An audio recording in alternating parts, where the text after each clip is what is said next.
Hey guys, welcome back to the next video. In this video, we are going to do hands-on session for user, group, roles, policies. All these action items we're gonna do hands-on. Let's go ahead and do the hands-on. So for that, for you to successfully create a user, you need to get to IAM. So there's a service called Identity and Access Management called IAM. So you can see that over here, middle click that. Now you see that you have opened a new tab over here with all the information. Now currently you are a root user with the MFA which is enabled, so that's a tick. But there is this warning sign saying that deactivate or delete access key for root user. So there seems to be some access key. So it's asking us to deactivate or delete the access key. Let's go to the user. Users are just none. And then there's this user group. And there's this role. There's so many roles over here and policies. Okay. Now, as I told you over here on the previous interaction video, now policies are pretty important. So that's the end item. So policies has the JSON file formatted. Now, if I click on it, you will actually see the policy permissions over here. You can actually see that via JSON format over here. So now the policy has certain type of actions over here. So these are the permissions. Okay, so now that is given as part of this policy. So this policy called Access Analyzer Service Rule Policy has these many items under it. Okay, so these are the predefined policy which comes by default with AWS. So this is not a custom one. You can also create your own custom policy, which we will talk later point of time, which can have your own set of permissions of your applications or services which you have as part of AWS. So we'll talk about that later. So now going over the roles, now as I told you, it's for providing temporary permissions to your services, users, or appliances. So now a role name will have a policy attached to it. So every role name will come with a policy. For here, in this particular role called EC2 Spot Fleet Tagging role, you can see that the similar name for the policy also, Amazon EC2 Spot Fleet Tagging role. So this is just to identify what it is. So more or less, most of the policies which you're going to have roles associated to that as well. And those roles will have the policies attached to that. Now, in terms of users, you're going to have users created, which we will do in a moment. And then you have user groups over here. These are basically groups, which is going to be users are going to be part of it. When I click on user, click on create user, and you can specify the username, just like in this case, I'm going to create a development user and provide access to management console. This makes sure that you provide access to management console. So now here, are you providing console to a person? So here it says a user type is a specific user in the identity center recommended. I want to create a IAM user. Now you can also create a IAM user in this case itself, where in which you can actually create a password, okay, of this. So you can create auto-generated password or custom password. So I'm going to give dev123 as the password over here. You can see that the password is specified. To remember that the only time the password will be showed when you are setting it up. At the time of the next time, there's no way that you can retrieve the password from the user tab. You can see that user must create a new password when I sign in. Just disable that. You can stick with the same password. And then capital D at the rate of dev at the rate of 1 2 3 4 5 6 7 8 is the password. I've copied it in my clipboard so I can paste it. So here you can create any kind of a policies you can add to a group which has policies set on it, or you can directly attach a policy to the existing user. So right now he doesn't have any policy set it up, so I'm just gonna leave it as default. So I'm just gonna go with the next screen. Now, after I go to the last screen over here, you can see the review. You can see the review over here. You can review that, whatever you're doing. So as of now, we are not given it any kind of permission over here. So reset password is no, custom password is set. Then let's click on create user. So now this has created the user and you can actually see the password over here. Now return to the user list. Now do remember, if you skip this step to the next step, then you will not be able to retrieve the password any more time. So you can see that pretty much when you click on this, right, you go to security credential. There's no way you can actually retrieve a password. So you can see that over here. It says that this user has never logged in into the console because we are never logged in. So when you click on manage console access, you can revoke console access, you can reset the password, but there is no option of getting the password from here. And there's no way, not just from here. The only way you can do is like you should have downloaded that file which it was asking you earlier. So apart from that, you cannot do it. But the other thing you can do is like you can reset the password. You can create a custom password and then put the password over here. So that's another option over there for you. Now you can also set a multi-factor authentication for this user by clicking on assign multi-factor authentication. In this way, you can use a authenticator app over here like Google Authenticator app, and you can set up your authentication for your dev user. So now that's really up to them whether they want to have a multi-factor authentication enabled for that user or not. As of now, let me actually give a try over here. Let me just open a new tab. Let me go to aws.amazon.com. Now just click on login. A few things which is required over here for you to successfully sign in. You cannot use the root user, so you need to give the account ID over here, which you can take it from this location. Put it over here. Dev.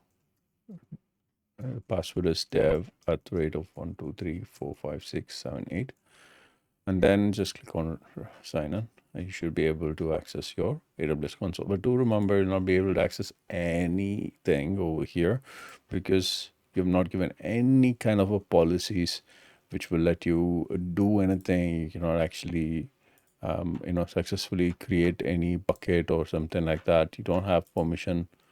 Test bucket one hyphen account ID. You can see that permission is required.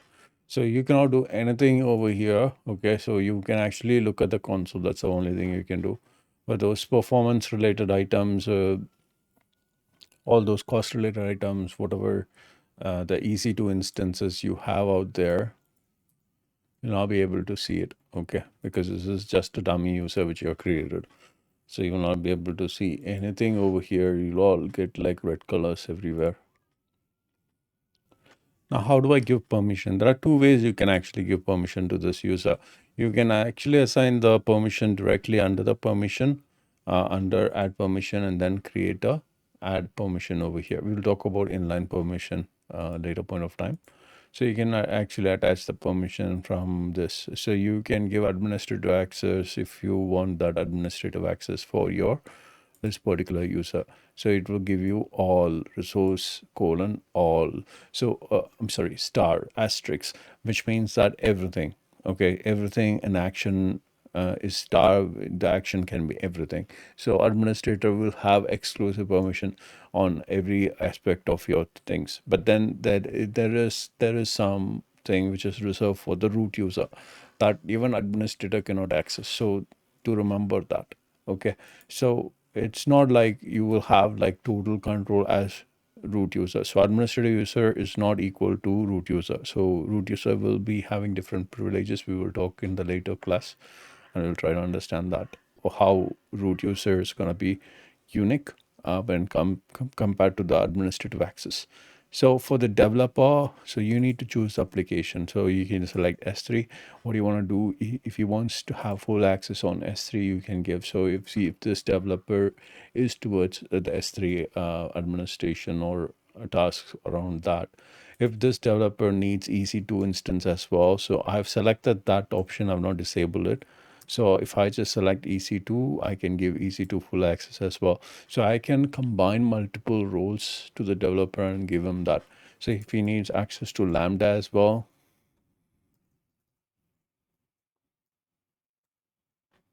sorry, I got the spelling wrong.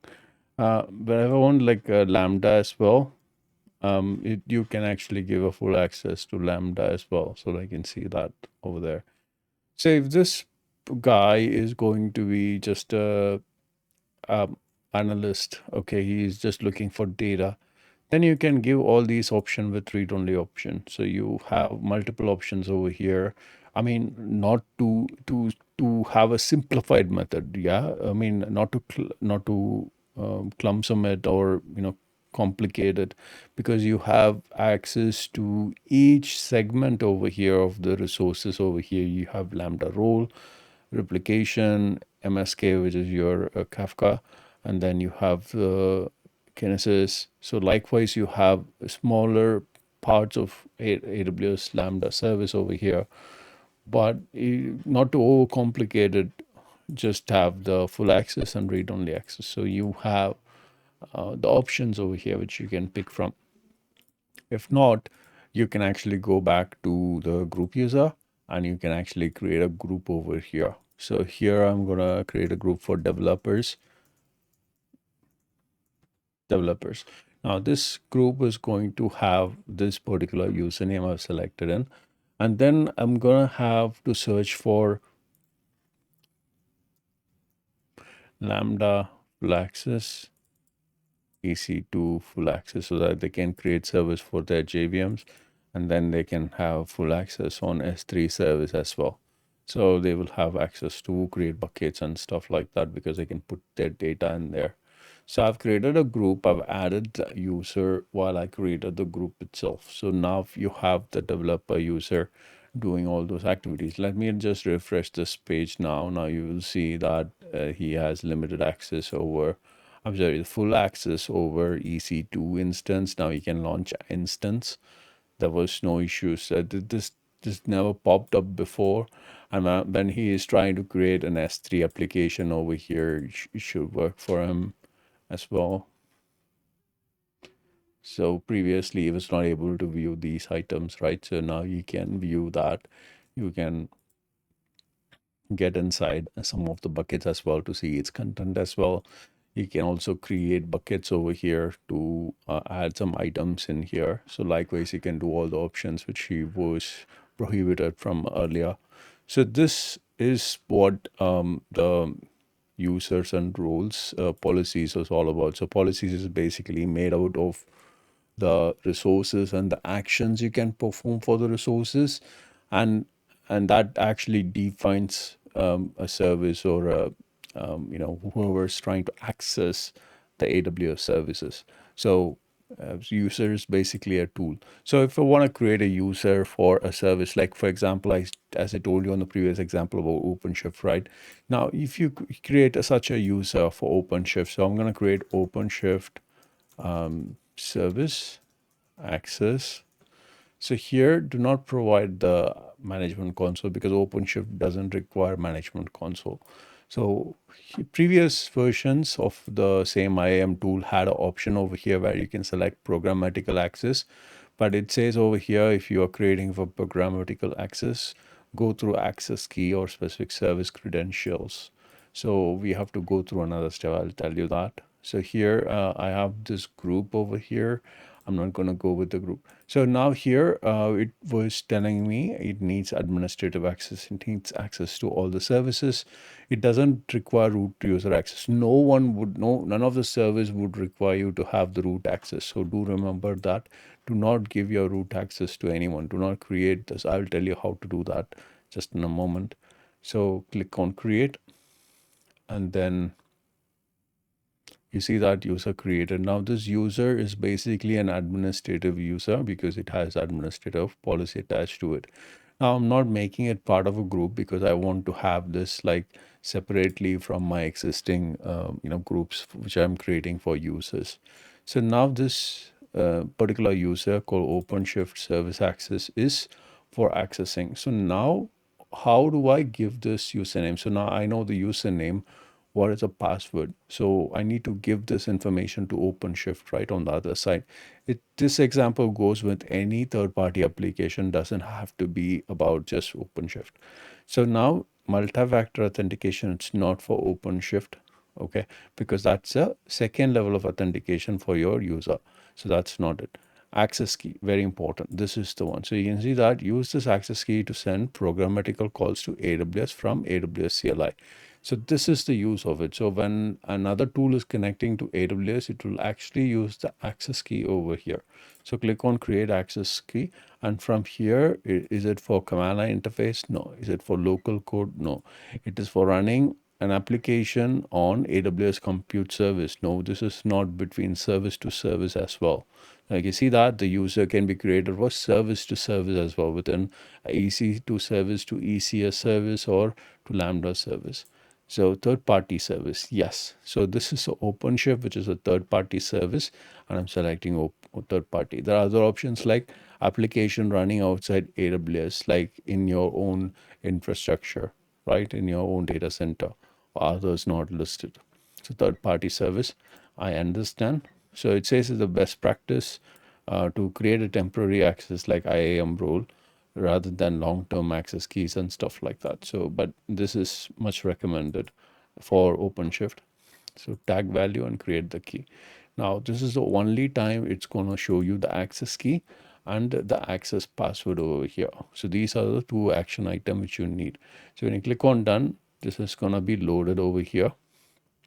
And you will see for this OpenShift access, you have created this key and the password will not be shown again. You have to delete, deactivate, delete, and then recreate if you forgot the password. There is no option whatsoever. All right, so now I'm going to delete this because I don't need it. So here is, I have to copy paste it. So here, first deactivate it, paste it, and delete it. So this is how you need to delete it. So here I'm going to remove this user as well. And there's no charges on the number of users you're going to have in AWS. So you can have any number of users. All right, so now this is pretty much how you can use this. Now on another video, we will talk about identity providers because this video is going long. Thank you again. I hope that you understood the hands-on section on how to create users roles and you were able to relate and reconnect the previous topic, which is very important for us towards our exam, because there will be at least 3 to 4 questions coming from this particular group of activities. Thank you again. I'll see you in the next video.